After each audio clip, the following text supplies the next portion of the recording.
Assalamualaikum warahmatullahi wabarakatuh. Alhamdulillah Rabbil alamin wa bihi nasta'in wala umurnya watin. Wassalatu wassalamu ala asrofil anbiya'i wal mursalin wa ala alihi wa sahbihi ajma'in amma ba'du.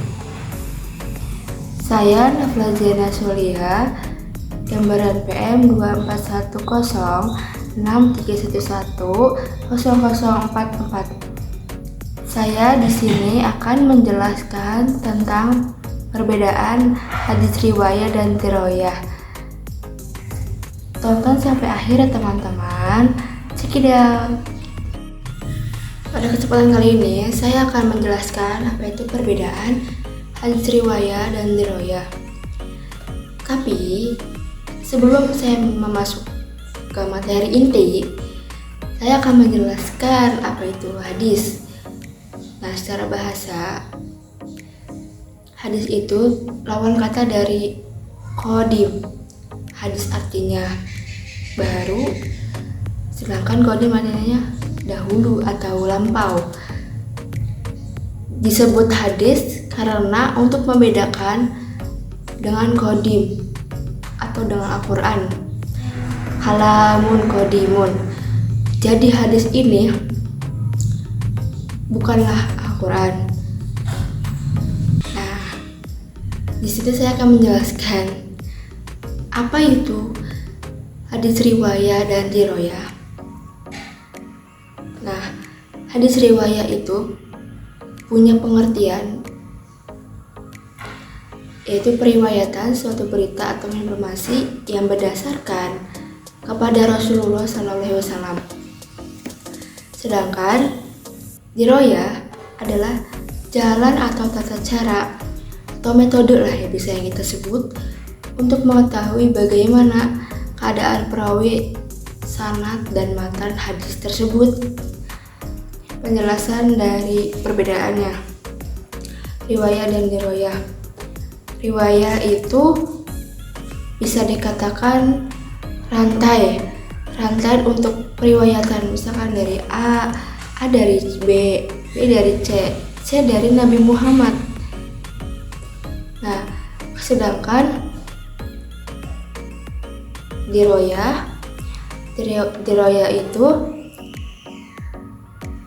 isinya atau perkataan perbuatan Nabi yang disimpulkan oleh para ulama, para ahli kitab untuk dijadikan bahan pengajaran ke masyarakat. Misalkan dari contohnya itu innama a'malu binniyati, yang berarti segala sesuatu tergantung pada niatnya. Ada ulama yang menafsirkan apabila melakukan sesuatu tanpa niat itu tidak mendapatkan pahala di akhirat. Karena dalam hadis tersebut kan mengatakan segala perbuatan tergantung pada niatnya. Jika satu perbuatan tidak diniatkan dalam hati atau perkataan, berarti perbuatan tersebut tidak mendapatkan pahala. Misalkan ingin memberi makan kepada fakir miskin, tapi hanya berniatkan karena kasihan tuh bantu yuk kayak gitu. Itu berarti kalau sesuai sama yang hadis tersebut itu tidak mendapatkan pahala karena dia cuman kasihan, tidak dari hati, tidak dari niatnya kepada Allah. Jadi segala sesuatu yang tidak diniatkan kepada Allah itu tidak mendapatkan pahala. Menurut ulama, ada yang menafsirkan seperti itu. Pada dasarnya, segala sesuatu atau segala perbuatan jika ingin diniatkan dari gerakan saja gitu, kayak habis ini mau kemana itu sudah, atau kalau ada beberapa ulama lagi yang mengatakan semua perbuatan itu adalah niat. Jadi tanpa kita ucapkan pun, itu apa yang kita lakukan itu adalah udah diniatkan gitu. Walaupun kita nggak ngomong atau nggak berucap niat ini gitu kan. Misalkan ada beberapa ulama yang mengatakan wudu ada yang pakai niat dan tidak. Ada yang sudah bergerak wudu pun itu udah termasuk niat gitu. Itu ada contohnya gitu. Tapi kalau misalkan menurut hadis ini, atau kalau yang sesuai sama hadis ini itu kan bisa ada dua kemungkinan kan.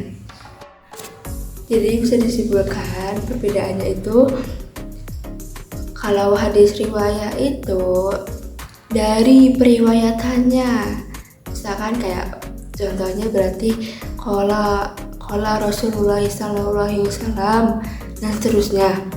Nah, kalau riwayat ini isi dari matan, suatu matan diambil maknanya untuk dijadikan hukum gitu. Nah, sekian dari saya. Mohon maaf apabila ada penjelasan yang kurang detail dan perkataan yang kurang mengenakan atau kurang bisa dipahami. Sekian, terima kasih sudah menonton video ini. Semoga ilmunya bermanfaat. Wassalamualaikum warahmatullahi wabarakatuh. Dadah.